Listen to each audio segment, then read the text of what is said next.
Chapter 1. The New Puppy. My name is John Grogan, and I love dogs.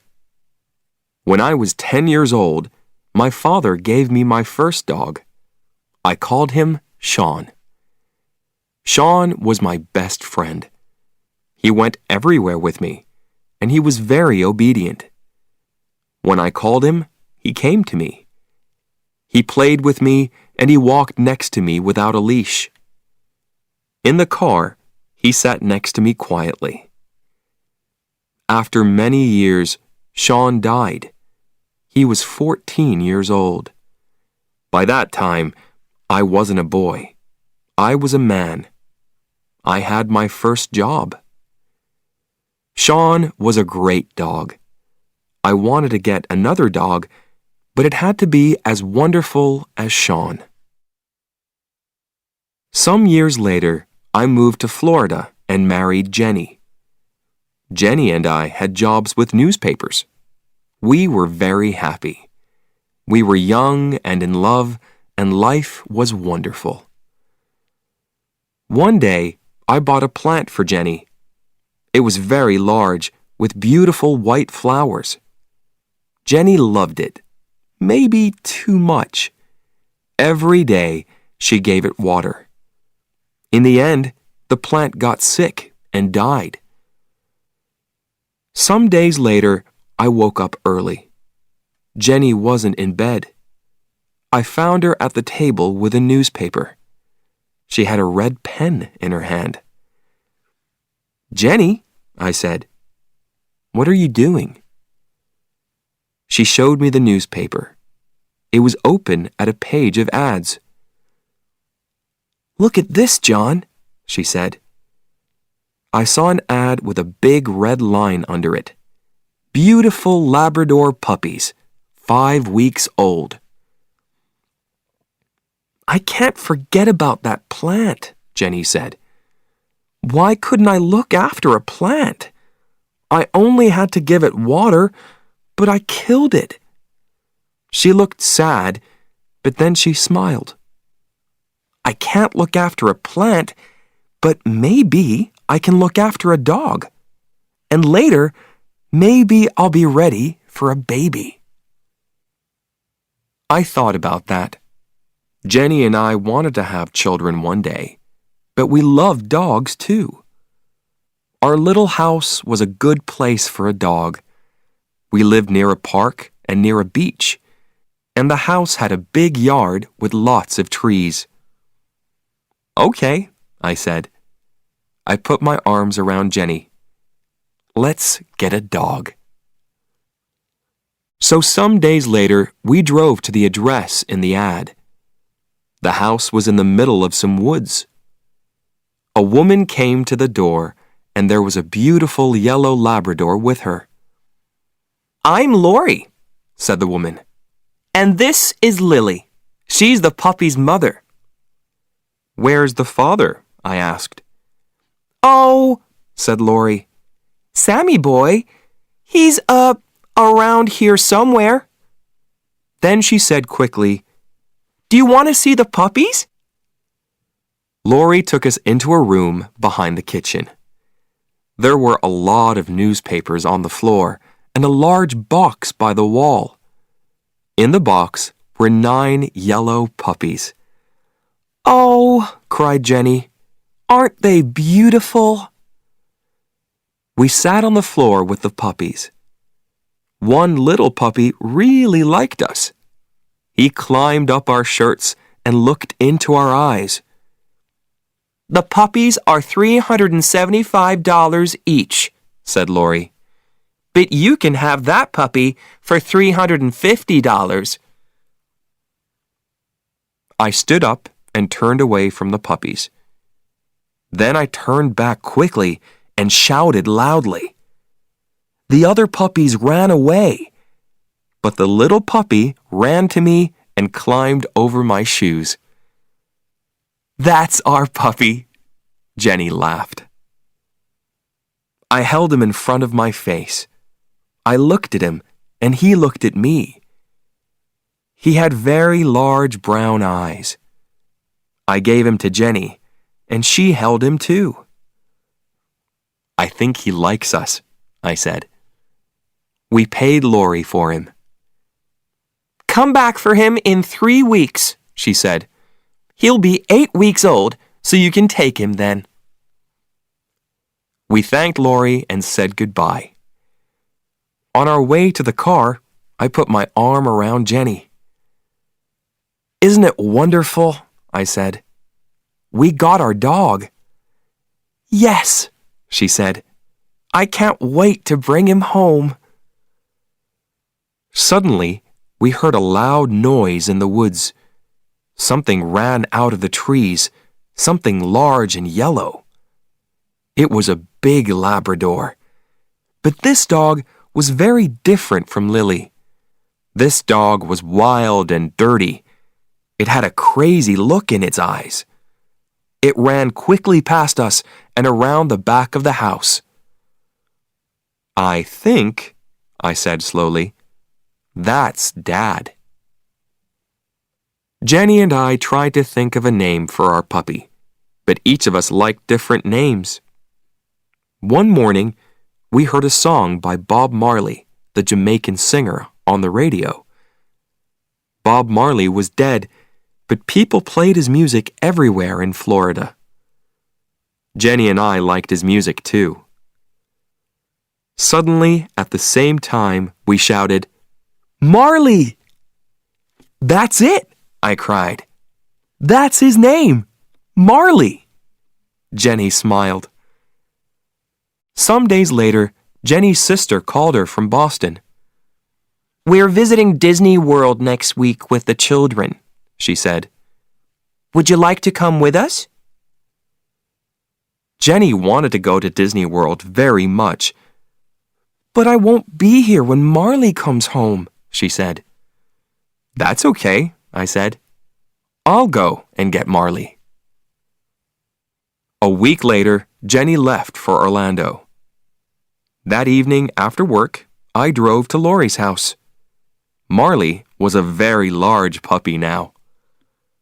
He eats a lot, said Lori. Are you ready for your new home, Marley? I said. I used his name for the first time, and it felt right. Marley sat next to me in the car. He tried to climb on me, but each time he fell back on the floor. In the end, he climbed up and sat on me. He wagged his tail happily. When we got home, I took off his leash. Marley began to sniff. He went around the house and sniffed everything. Then he sat back and looked at me with his large brown eyes. I could read Marley's thoughts. This place is great, but where are my brothers and sisters? I took Marley to the garage next to the house. It was a warm, dry room. Marley, I said, this is your room now. I put some newspapers down on the floor.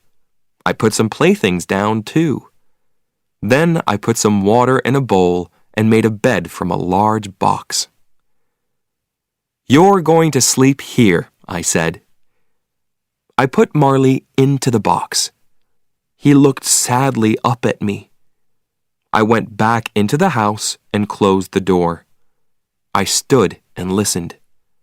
I could hear nothing. Then I heard a cry, and then another cry. The cries got louder and louder. When I opened the door again, Marley stopped crying. I petted him for some time. Then I left again and closed the door. Marley started to cry again. I was very tired, so I went to my bedroom. My bedroom wasn't near the garage, but I could hear Marley's cries. I felt sorry for him. His family wasn't there. After I got into bed, I listened to Marley's cries for half an hour. Then I got up and went back to the garage. Marley stopped crying and wagged his tail. I carried his box into my bedroom and put it on the floor next to my bed. Then I got into bed and put my hand down into the box. Some minutes later, Marley was asleep. I slept too. Chapter 2. Life with Marley. For the next 3 days, I played with Marley. I lay on the floor and he climbed on me. He followed me everywhere and he tried to chew on everything. When Jenny came back from Disney World, she played with Marley too. She held him and petted him. She got up in the night and took him outside. Most of all, she gave him food. Marley ate 3 large bowls of puppy food every day. He got bigger all the time. His head and his paws were very large, and his tail was thick and heavy. When he wagged his tail, he pushed everything onto the floor, magazines and glasses and photos. Marley loved to grab things and hold them in his mouth. He grabbed things from the floor and from the dining room table. He grabbed shoes, pens, bottle tops, and many other things. "All right, what have you got this time?" I asked. When I opened his mouth, I always found something new inside. Every morning, I took Marley for a walk on the beach. Then I put him in the garage with a bowl of water and some playthings. After that, I went to work. I always said, "Be a good boy, Marley." Jenny came home at lunchtime and gave him food. In the evenings, we took Marley down to the beach again. But our walks weren't easy. Marley ran in front of us and pulled on his leash. We pulled him back, then he pulled us again. He went this way and that way, and he sniffed everything.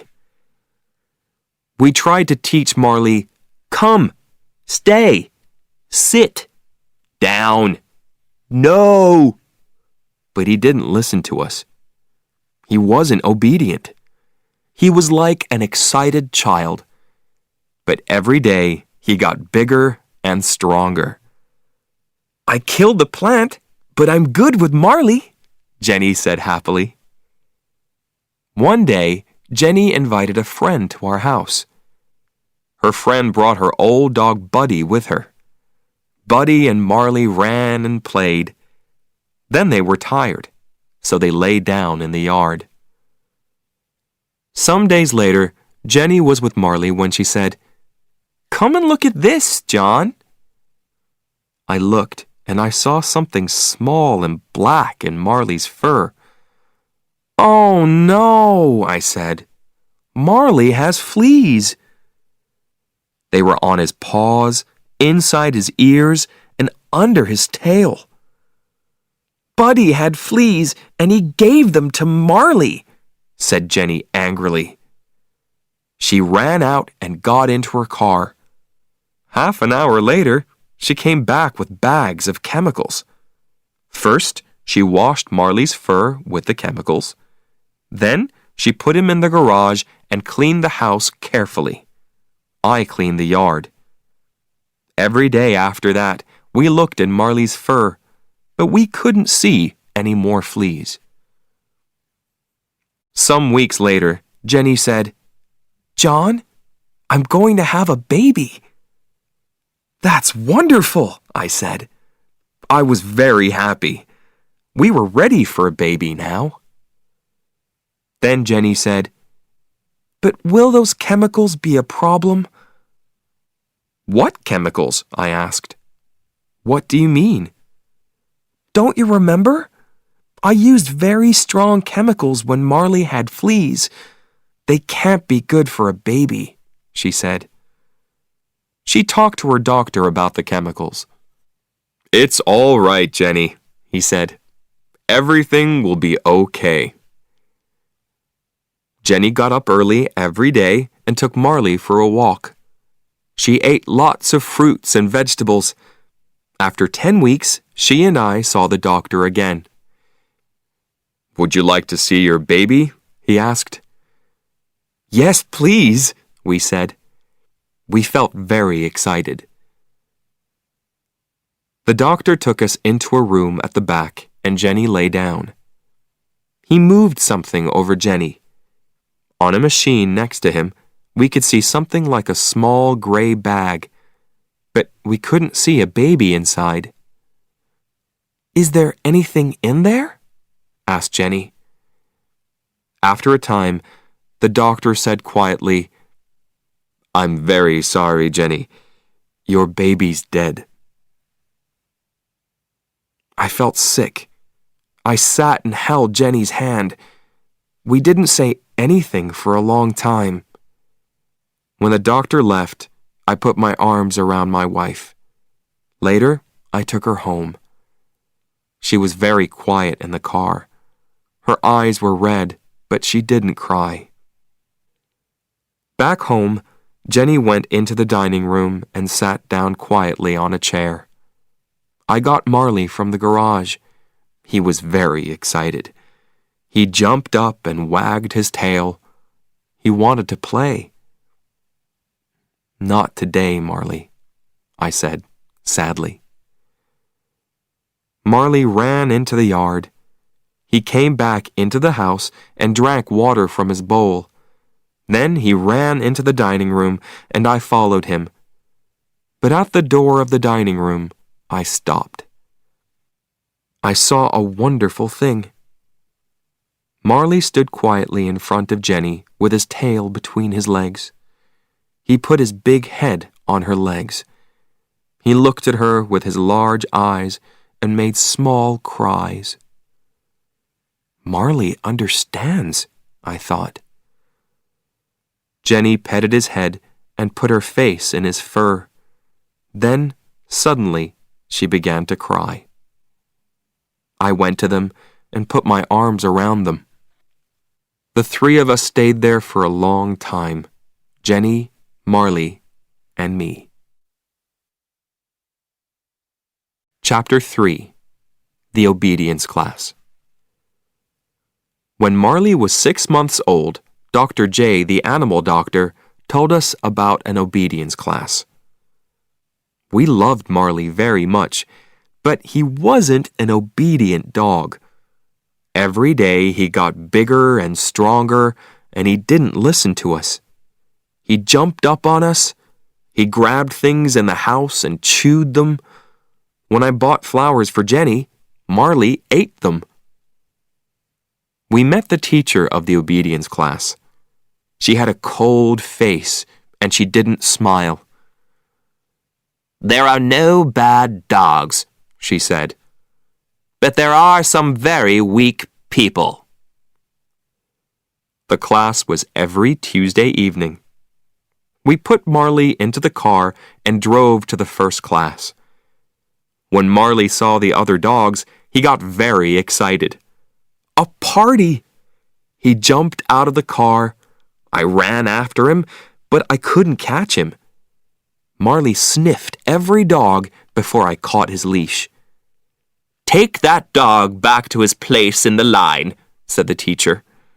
"Who is going to be his boss, you or your wife?" "I am," I said. "Me too," said Jenny. "No," said the teacher. "A dog can only have one boss." "Okay," said Jenny. "I'll do it." The other dogs sat quietly in a line. Jenny took Marley to his place. I stood and watched. Suddenly, Marley saw another dog at the end of the line. That dog looked interesting. He started to pull Jenny. She tried to stop him, but she couldn't. Marley was stronger than Jenny, so he pulled her to the other dog. Then he sniffed around it. "That dog thinks he's the boss," said the teacher coldly. She started to teach the class, "Sit," and "Down." "Sit," Jenny told Marley. But Marley didn't want to sit. He jumped up and put his paws on Jenny. After the class, the teacher said, "You have to be strong with that animal. You're the boss. Show him that."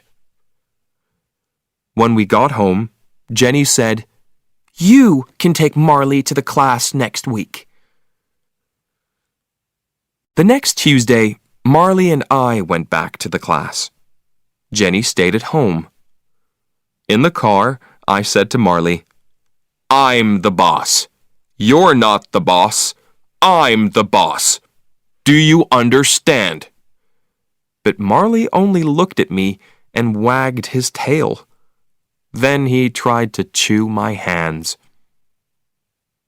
In this lesson, the dogs had to walk quietly next to us.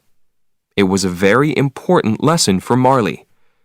When he went for a walk with Jenny and me, he always pulled us. The teacher gave us chains. "Put the chain over your dog's head," she said. "When he pulls you, pull him back with it. It will hurt him, so he'll stop pulling." I tried to put the chain over Marley's head, but Marley, of course, got very excited. A new game! He grabbed the chain with his teeth. I tried again, but each time, Marley grabbed it. In the end, I got the chain over Marley's head and started to walk with him. When Marley pulled in front of me, I pulled him back with the chain, but then he pulled away again. "Here," said the teacher. "I'll show you." She took Marley's leash and started to walk with him. Marley pulled the chain and the teacher pulled him back. But then Marley pulled the chain again. This new game was great. Then Marley saw me. He started to run to me and he pulled the teacher after him. Marley was bigger and stronger than the teacher, so she couldn't stop him. She was very angry. After the class, the teacher said, "Your dog isn't ready for this class. He's too young. You can bring him back in 6 or 8 months." "Are you telling us that we have to leave the class?" I said. "That's right," she said. "You have to leave." Because Marley couldn't go back to the class, I started to teach him at home. But it was difficult. Marley wasn't a fast learner. We had another problem with Marley. In Florida, there were often thunderstorms. Marley was afraid of loud noises. He went crazy in a storm. He broke things and made everything dirty. After each storm, Marley quickly forgot about it. He was happy again and wanted to play. But in the next storm, the same thing happened. He was afraid, so he went crazy again. We talked to Dr. J about the problem. Dr. J was young and he understood dogs very well. "What can we do?" we asked. "When Marley gets crazy, he breaks things. One day, he'll get hurt in a storm." "Marley is 7 months old," said Dr. J. "I'll neuter him. Then he won't get so excited. He'll be a quieter, happier dog." I thought about that. "Oh," I said, "I don't really know." "Yes," said Jenny. "That's a great idea." "Bring Marley here on your way to work," said Dr. J. "It doesn't take long. He'll be ready by the afternoon. You can get him again on your way home." A week later, we took Marley to Dr. J. Marley ran from the house and jumped into the car. He was very happy. He loved to go out with Jenny and me, his 2 best friends. Jenny drove and I sat next to her with Marley. He pushed at the window with his nose. He wanted to sniff outside the car. I opened the window and Marley put his nose outside. "I feel sorry for Marley," I said to Jenny. Then I looked at him. His front paws were out of the window. "John," said Jenny, "what's Marley doing? Please be careful." "He's fine," I said. "He only wants to put his head outside." Marley put his head out of the window. Then, suddenly, he pushed his front legs out, too. He tried to jump down on the road, but the road was very busy with cars. "John!" shouted Jenny. "Hold him!" Jenny tried to stop the car, but she couldn't. The other cars drove around us very fast. It was very dangerous. Now, Marley's front paws were down on the road. He ran next to the car. I grabbed him by his tail, and Jenny stopped the car. "Now what?" I shouted. I couldn't pull Marley back into the car. I couldn't open the door. I couldn't get my other arm out. And there were cars all around us. The other drivers looked at us angrily. Jenny opened her door and got out of the car. She ran around it and grabbed Marley. I opened my door and got out too. In the end, we got Marley back into the car. When we got to Dr. J's, I took Marley inside. He sniffed everywhere. Then he pushed over a table with magazines on it. I gave Marley's leash to Dr. J. "Please neuter him as quickly as possible," I said. "Please." That evening, when I took Marley home, I saw a change in him. He wasn't excited and crazy. He moved quietly and slowly. Good, I thought. Chapter 4. Changes at Home. Jenny and I worked hard at our jobs. We also worked hard at home. So one evening I said, "Let's go on vacation, Jenny." The next day, I bought 2 airplane tickets. They were for a 3-week vacation in Ireland. "What are we going to do about Marley?" asked Jenny. "We can leave him in the house," I said. "Somebody can stay here with him." "Marley is a difficult dog," said Jenny. "That person will have to be kind but also strong. He or she will have to be his boss." "I know," I said. Then I had an idea. "Kathy loves animals." Kathy worked in my office. The next day, I asked her, and she said yes. Before she arrived, I wrote some notes for her about Marley. There were 6 pages of notes. I showed them to Jenny. "Did I forget anything?" I asked. Jenny read the notes. Then she said, "You can't tell Kathy all that. She won't want to stay with Marley." But when Kathy read the notes, she smiled. "Marley and I will be fine," she said. "Have a great vacation." Jenny and I had a wonderful vacation in Ireland. The weather was fine and warm. We drove on small country roads and walked by the ocean. At night, we stayed in the houses of Irish families. We forgot about our jobs in Florida. When we arrived home, Marley ran outside to us. Kathy stood at the door. She looked very tired. Her bag was next to her. "I'm sorry," she said, "but Marley broke a lot of things in the house.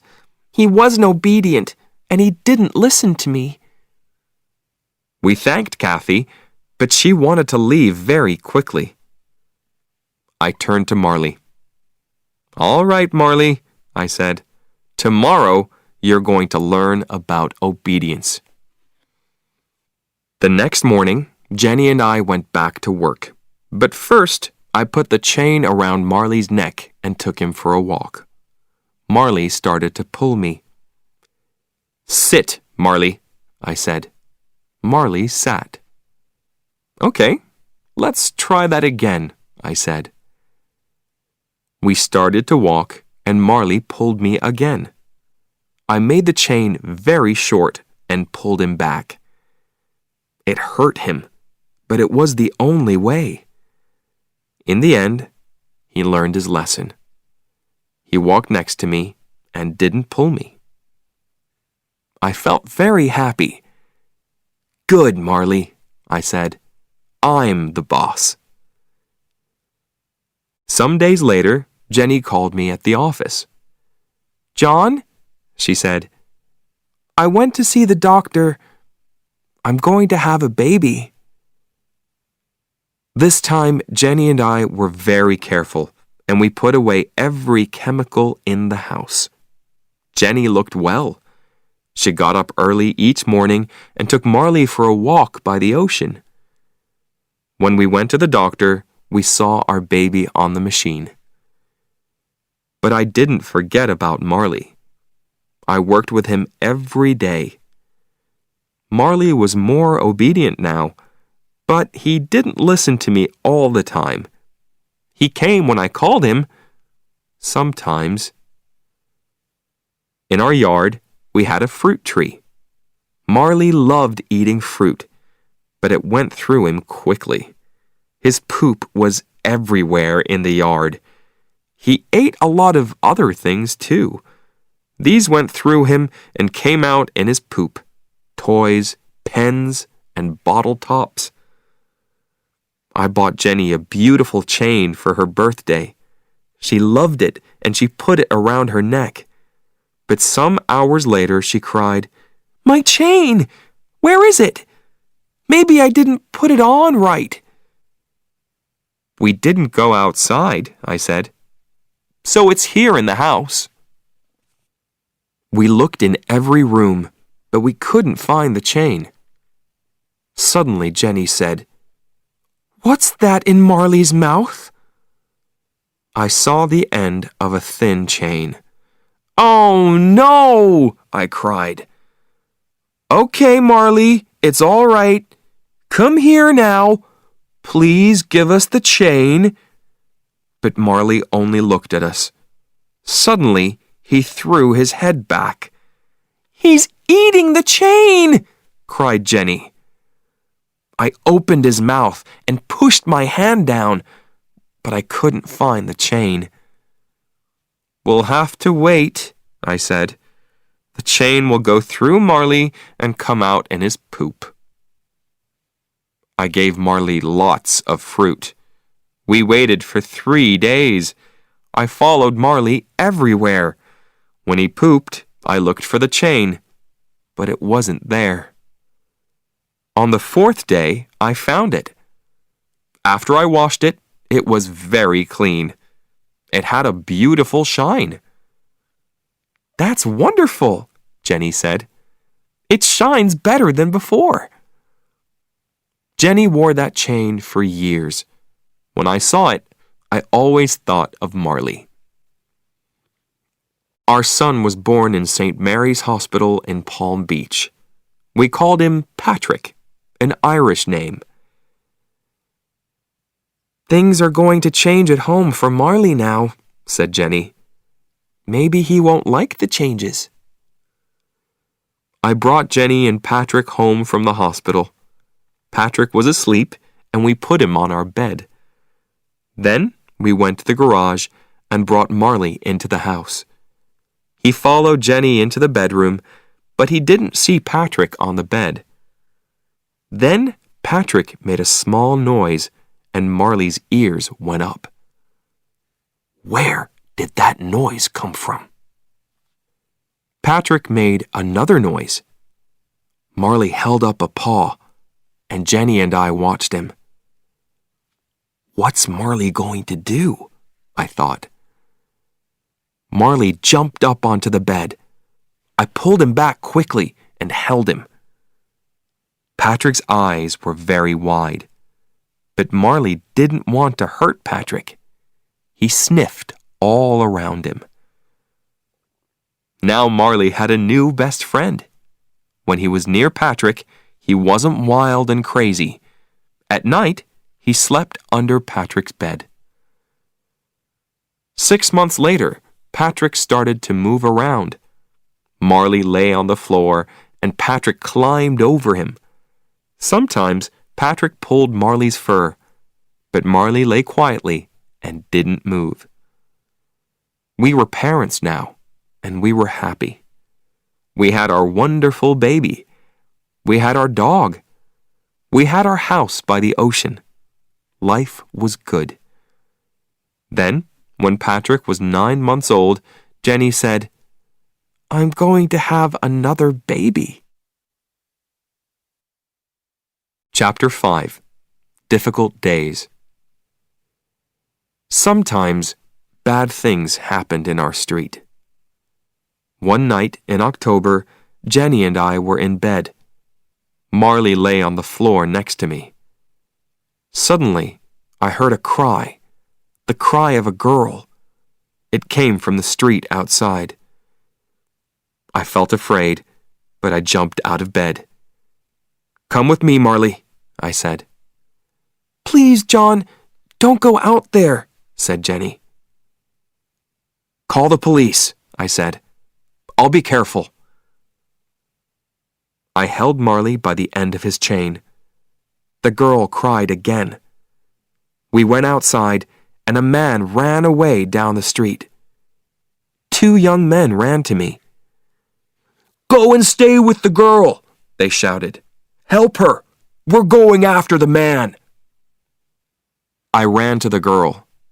She was my neighbor's daughter, Lisa. She was 17 years old. Her shirt was red and wet. "What happened?" I asked. "I was in my car," she said. "A man got in and put his hand over my mouth. He said, 'Don't make a noise.'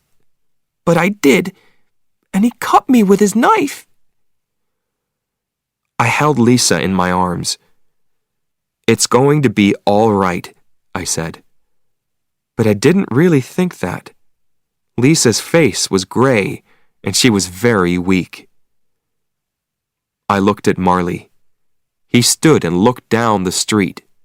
He looked strong and ready for a fight. Nobody could get past him. Some minutes later, the police arrived with doctors, and they took Lisa away. A policeman asked me questions. Then I went home with Marley. Jenny met us at the door. "Marley was a different dog tonight," I said. "Nothing can hurt us when he's with us." I looked at Marley. "You did well tonight," I said. Lisa didn't die. She got well again. But I never forgot that night. One night when Jenny and I were in bed, she said, "John, I think the baby is coming. Please call the doctor." Something's wrong, I thought. It's too early for the baby. I took Jenny to the hospital. "Your baby is too small," the doctor said to her. "We have to stop him coming out. You'll have to stay in the hospital." Jenny was in the hospital for 12 days. I stayed at home with Patrick and Marley. I did the housework, I cooked and washed clothes. In the evenings, I was very tired. Marley sat and looked at me sadly. I could read his thoughts. "I don't understand. Why doesn't John want to play with me? Why doesn't he take me for walks? And where's Jenny?" I didn't do things at home very well. I left the bathroom door open all the time. Marley loved to go into the bathroom and to drink water from the shower. One day, I took Patrick on a visit to the hospital. "What did you do to Patrick?" Jenny asked. "What do you mean?" I asked. He's fine. Look at him, said Jenny. I looked. His arms were in the legs of his baby clothes. Jenny called my Aunt Anita. She also lived in Florida, but in a different town. Please, can you look after John and Patrick? She said. 2 days later, Aunt Anita arrived. She did the housework and everything at home was fine again. When Jenny came home, she had to stay in bed all day. This was a very difficult time for her. She couldn't cook or go for a walk. Worst of all, she couldn't hold Patrick. Marley brought his playthings into the bedroom and lay on the floor next to Jenny.